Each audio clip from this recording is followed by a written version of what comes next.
Tai kripto turtas, į žinias investuoju, į vaikus investuoju, į žemės investuoju, į miškus investuoju.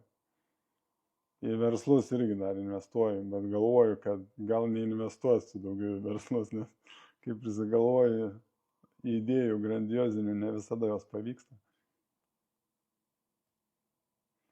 Sakau vyrui jungtis į tavo komandą, savo mokslis, bet turi genijaus protą. Galima pasikalbėti su juo, pažiūrėti, ar atitinka jų lūkesčius.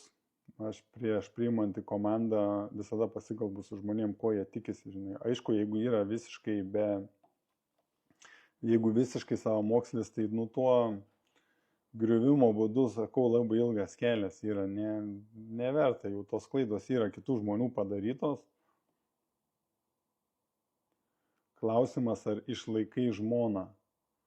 Žinoma, kad taip. Ir vaikus, ir žmoną. Ir nedirba mano žmona, mes nusprendę esam, kad fokusas į šeimą būtų. Jeigu abu dirba iš tėvų, tai nukenčia šeimoje santykiai.